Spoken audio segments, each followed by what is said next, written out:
Disclaimer. In the later parts of the video, I heavily criticized the game for its design choices. And before the usual mindless person goes into the comments to call me racist, I want to clarify that none of these complaints come from a place of hate nor from bad faith. Spain is a country that has many Muslims who are perfectly fine people and have caused no trouble whatsoever, in spite of what certain local political parties want you to believe. Also, when it comes to current events, I have always been on the side of Palestine, long before the genocides committed by Israel disguised as a war to seemingly protect itself happened. On that same note, if you support Israel's actions, you are not welcome in my community. Click off this video and never come back. If you support Netanyahu, you are supporting a terrorist. بيرو وكوريا كوبا وبيرو كوبا وبيرو دكار وجوبا. Man, I know learning a language takes time, but boy do I wish it was faster. If I am to one day mingle with all the oil barons in Abu Dhabi once I make it big, I gotta make sure I learn as soon as possible. But I need something to practice with. This is not what I had in mind! Abu Fanous, Lost in the Desert, is a Roblox horror game rooted in Muslim culture, where the enemies you face off against are not the usual serial killers or backrooms monsters you see all over the platform nowadays. That being said, most of you probably only know about it because of that one video showing all the jinns dancing. Well, I was one of those people, so my curiosity got the better of me and I did feel like playing more Roblox horror, so I decided to play through all 3 chapters in the game, and let me tell you, you are not ready for the things you're about to see. You think you are, but trust me, I couldn't make this up if I tried. Right off the bat, there is something I want to talk about regarding this game, and that's its horrendous obsession with it wanting you to spend Robux. Scattered over every single map are dozens of interactable objects that let you do things like jumpscare everyone in the server or walk at a faster rate. Now the thing is, something like this would be fine if it was just on the lobby or at the start of the chapters and nowhere else, but these things are literally present every 5 steps, as if they expect you to eventually botch at the side of the drums. It gets to a point where I literally guided myself thanks to these, because there were more of these objects than the literal lanterns I was supposed to follow. But Peter, I hear you say, you beautiful gorgeous fox with such a beautiful voice, I love you, I hope the harvest is good for you this year. What if you just ignore all these objects? Well, sadly, that doesn't help much, because in my experience, it turns out that even if you don't interact with any of these, you will still get the purchase pop-ups every so often regardless. It's essentially like playing a malicious phone game that has ads pop up every second even when you're doing nothing at all. But I feel like this is too negative of a way to start, so let's move on to the actual game and its first chapter.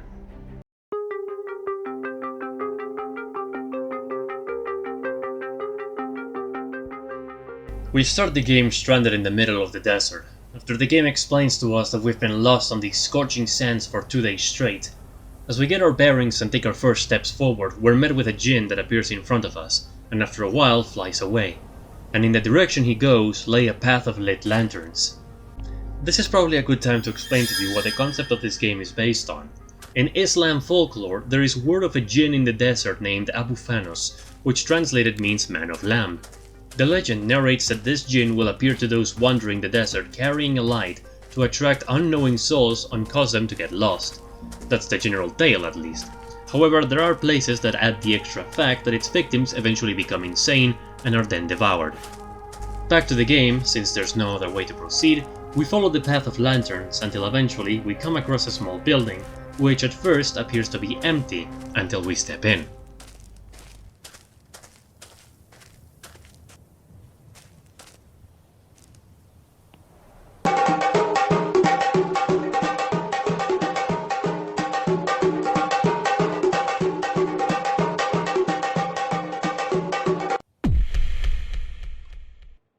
We fall unconscious and awake trapped in a room with a bed, with a note that reads the following. Listen, be patient for a bit and read every letter, it might save you. I don't know how long I've been here, but what I figured out is that silence isn't safe, and the light doesn't mean you're okay. This place is filled with gas. Each one opens a door for you, but behind every door there's something getting closer. The robe. Yeah, the robe that flies is not just your imagination. It has no face and no voice, but if it gets closer, you'll hear footsteps, like someone dragging their feet on the tiles. If it sees you, it's over. Don't stay in one spot too long. Don't turn toward anything calling you, even if it calls your name. There's a scalpel in the drawers. Maybe it'll help. After looking through the drawers, you eventually come across a scalpel, which you use to cut open a vent. I mean, hey, maybe you unscrewed it with a tip. Beyond the vent lies a big room containing various doors, as well as our first threat, the robe mentioned earlier. And you know, on paper you'd think a floating animated white robe, or thaub as it's actually called, wouldn't be so scary. But there was something about it, paired with a deafening silence broken only by the constant ticking of a clock in the distance, and the fact that its movements are unpredictable and you constantly need to go through doors, not knowing if it's behind them or not. It all made for a nerve-wracking experience, especially in those moments of uncertainty before going through a door. The objectives are pretty simple. Going for a bit of a granny formula, you have to find the keys and codes necessary to eventually obtain the keycard that will allow you to escape. You get help from a map on the walls, as well as some pieces of text here and there, so if you're particularly slow on the uptake, this game has you covered. Once you manage to get the keycard and escape, you make your way down a long hallway, and eventually find yourself in a cave system. Soon, you come across a piece of paper being held by a skeleton, which associates numbers with different symbols. There's a room with a number and one of the symbols, and another room with a number pad. Easy to figure out from there. Once you get through the security door, you find yourself in yet another bedroom. After exploring the area for a while, you end up at a maze, where your objective is to find the key for the exit without the titular Fanous catching you. Interestingly enough, this section feels like the complete opposite of the first key hunt, as the threat is now emitting a lot of noise as well as light, because this particular djinn has a lantern as its head. So now, while it's easy to get lost in this much bigger area, you have the means to know where it is, and how close you are to it. You'd think that all of this would fail to make the experience scary, but honestly, playing it yourself, having to keep your guard up and your ears perked constantly, as those drums loudly play over and over, certainly has the potential to make you crack, while you desperately look for a key as you try to keep track of the way you're going. Granted, it wasn't as intense and nerve-wracking as the previous encounter, but it was still pretty intense regardless.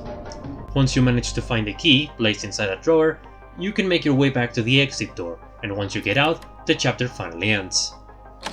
My closing thoughts on episode 1 is that it's very well realized. Sure, the gameplay is nothing more than key hunts, but it's done in a way that didn't become stale even after reaching the second one. And while Abu Fanous is not that scary as a design, the robe enemy genuinely unnerved me, and I might have a heart attack if it appeared in front of me in the real world. Pretty strong, and a huge recommend.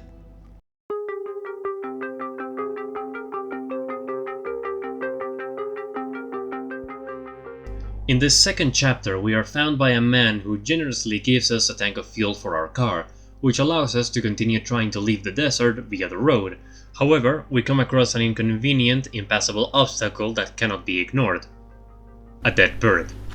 Inspect the dead bird. Dude, what am I, the weird class? The weird kidding class? I mean, come on. Jesus. I knew that was gonna happen. Oh my god. I knew it was coming, but oof. After being accosted by a female djinn-looking being, we decide to continue on driving, until we decide to stop again to set up camp, where we proceed to set down entire sofas, a table, a tea set. Okay, I'm not gonna say anything about this because I'm not from the area, and apparently these sofas are made for desert nomads anyway. Besides, a bunch of what happens in this part is pretty normal stuff, though very enlightening. You perform Isha, which is the last of the 5 daily prayers, and you drink Kawa, which is a special kind of coffee Muslims drink for spiritual practices and social events. It's made with green coffee beans and cardamom, and honestly, I wouldn't mind trying it out myself. When it comes to food and drink, I'm up for anything. After spending 2 whole nights in that spot, for whatever reason, you finally decide to continue traveling and have an accident out of nowhere. Your car has its wheels and naturally go off. Lost and desperately thirsty, you walk endlessly until you come across an abandoned village with a bunch of camels, where you come across a new type of djinn.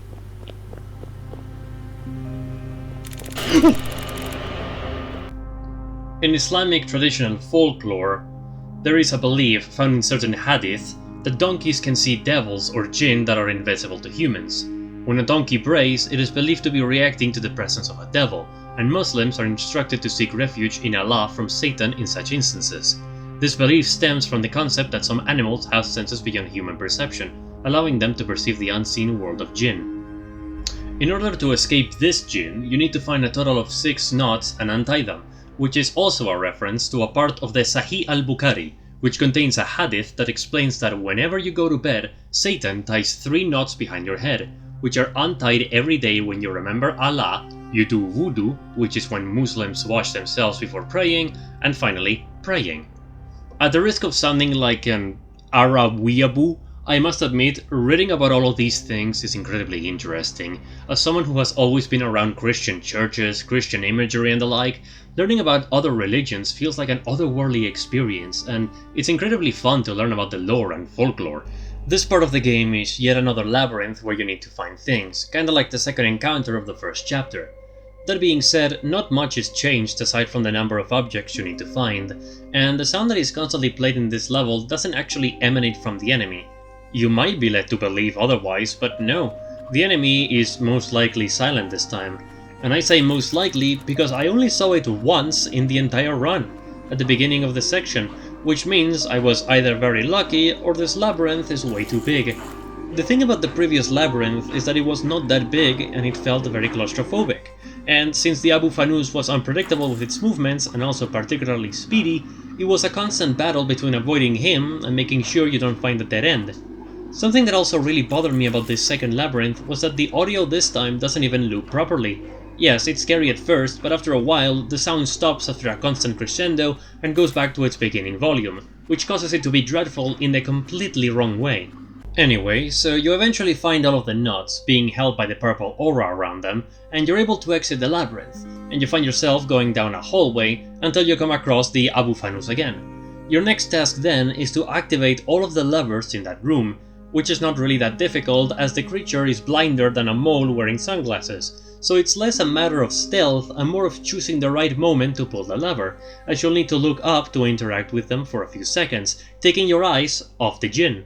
This part I definitely liked more because while it is more simple, it makes the threat actually threatening and the situation a lot more unnerving, because at any moment the Abu Fanous could head towards your direction, and if you're in the middle of pulling a lever, you won't be able to see him coming. So it definitely made me a bit nervous.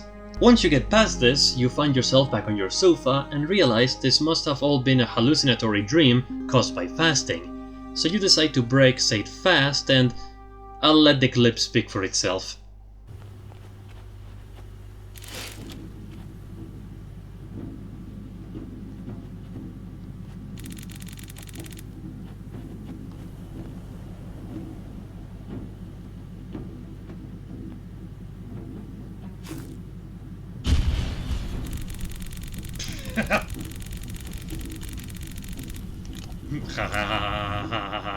Well, that's kinda... Ooh! What? What the fuck?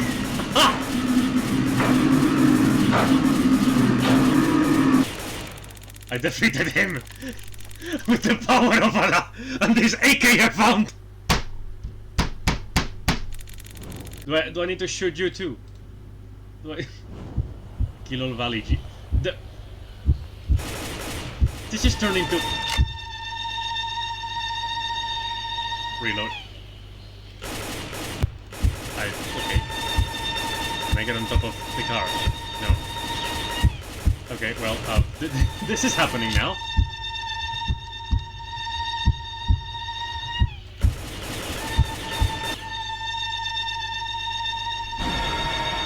What?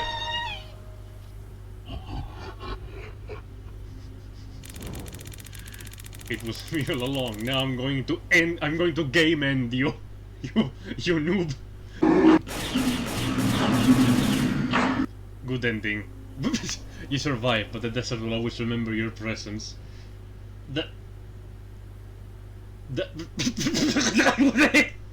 I attributed everything to just being, a different culture and such, but I don't know if the AK-47 is a household item in Saudi Arabia.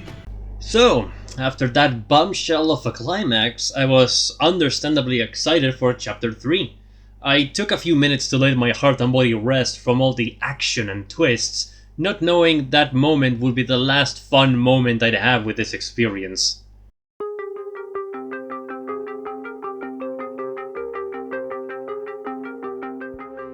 Starting off Chapter 3, we appear to be in some sort of park, so we must have been able to escape the desert finally.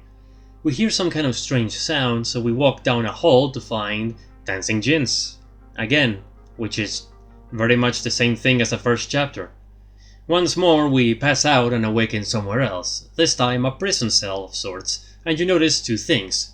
First of all, now the dialogue boxes feature the characters speaking, which is a neat little addition. What isn't so neat, however, is the huge dip in quality dialogue-wise. Trust me, it gets worse from here. So a strange figure appears in your cell to help you, but... Speed... What? Yep, it's at this point that the game starts to become a parody, a mockery of itself. Not that I'm saying the game before this was the peak of seriousness, especially considering the end of the previous chapter, but as this one continues, it gets a lot worse. So we find a secret passage behind a slightly transparent painting and end up in this huge stone room with Abu Fanous inside, doing his usual thing, with tables holding candles scattered throughout the room and nothing else. It's just the tables and the djinn with nothing in between except a huge amount of space that ensures you will never have to get close to him at any moment. After finally leaving that accursed place, you get another bro moment, upon which you are then jump scared by a djinn that looks like a Patrick Star meme. Okay. Finally escape from that place, bro. Damn, bro. Oh my... Granted, I didn't notice it at the time, and I thought it was just a stretched robe. A bit of a cheap scare, but hey, at least it worked.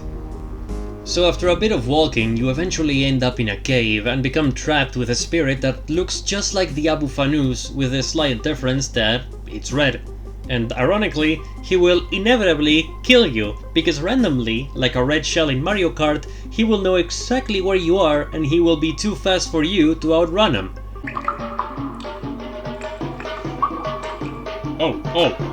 Okay,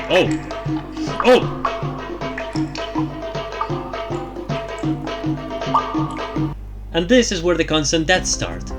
And mind you, I had not died a single time in this entire game. If chapter 2 was too easy, then this chapter becomes the complete opposite, an unbalanced, unfair and unfun mess. And not only that, it's also quite lazy too, because when you finally manage to press all the buttons and you think you're finally done with this area, your character thinks you're done with this area, boom! Another number of things you have to find just to pad the runtime out. And the worst part is, this is apparently the only instance so far of the thing you have to find appearing one at a time. So until you find a djinn, another one won't appear. And you know how I figured this out? Because when I found the fourth djinn, turned around and then back again, the fifth djinn had appeared in the very same spot. Alas, we finally escape. The next part of the game is a bit more fun, in my opinion. It's a mini-boss of sorts against Abu Fanous, where you need to avoid a rotating obby blade while you pull levers. Man, this game is freaking obsessed with levers. But yes, what I did was match my mouse movement with the jumps so the action would not get interrupted by the lever going out of frame. Now, don't worry, these blades don't kill you instantly, they only take off half of your health, so if you're not as much of an MLG FaZe Clan pro gamer as me, you can still pull the levers without jumping over the blades once, waiting until you're healed, rinse and repeat. Once you pull all the levers, Abu Fanous leaves with a dialogue that would fit with a bored teenager that has been forced to play a board game with his annoying little cousin. Alright, whatever, just leave you in. What? And right after that, you go to bed and...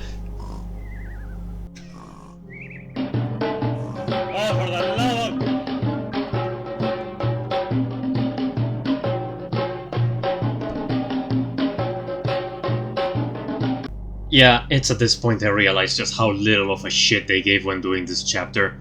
The half-assed dialogue, the challenges that are either piss easy or straight up unfair, the constant barrage of memes, And the worst offender, the fact this game lost its creepy ambience that made it so scary in the first chapter. But none of that.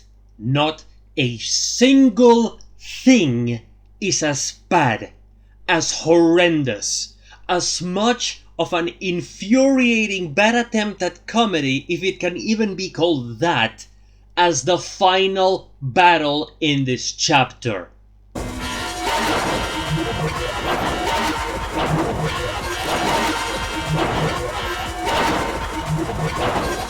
Hello, I'm Fanous from Lost in the Desert.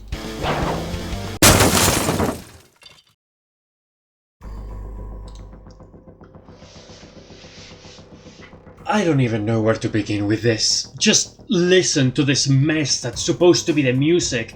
Look at that health bar that takes an eternity to take down.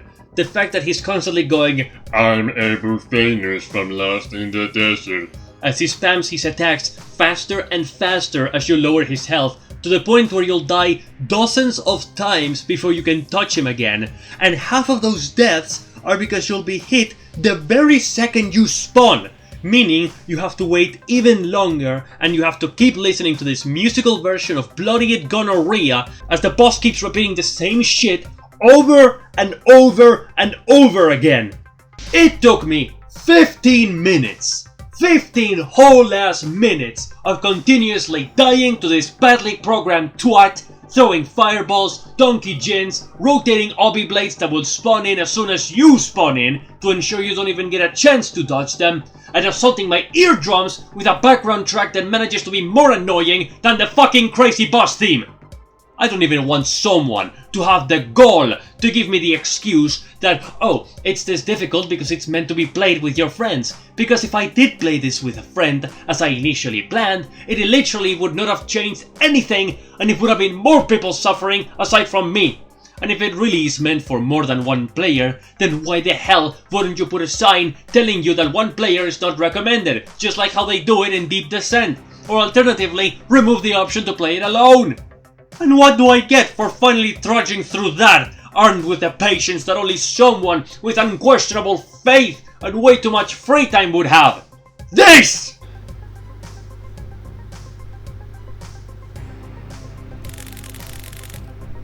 We will pay for this in chapter.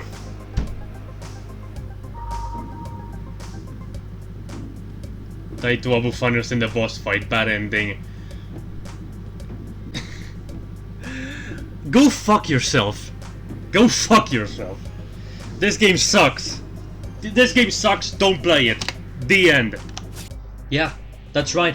Pretend there's more than one ending, because in this fucking chapter where all you've done is barrage the player with memes instead of creating actually engaging, fun, or scary levels, you definitely put in the effort to add an ending literally no one will see because the boss is purposefully made to make you die unless you're a god yourself. You definitely knew that yourself because you put a death counter in the ending screen. Oh wait, that's right, I forgot. Your definition of an ending is nothing more than a black screen with the words bad ending or good ending. So of course you'd be able to have a good ending in chapter 3. And I could get the good ending myself because I'd be able to make it myself in 5 minutes with an image editor! My heart is genuinely broken. I mean, the first chapter of this experience showed so much promise, so much potential. It was scary, it was entertaining, it was engaging. You know, it had style and substance. Then the second chapter was okay. I mean, it wasn't good, but it wasn't bad either. And then for chapter 3, you do all of this for no reason. Why? Why? Look, I know nothing about the development process, and I don't know if the developers had any real-life issues whatsoever, but I just sincerely hope that in the future, if they do release chapter 4, that they actually manage to bring back the scary feel of the first chapter. Because I really don't want to see something with such potential end in such a horrible, horrible note. And I genuinely believe in the developers. I genuinely do, because, you know, I've had my crashing out moments like this, where you just stop caring about everything and just stop bothering. So I'm just going to hope for the best and pray that one day the game makes a return properly, with a scary chapter that unnerves me, scares me, and earns my unbridled respect. Anyway, I guess there's a chapter 4 coming, if they're serious about this. So, when is it coming exactly? Let me check.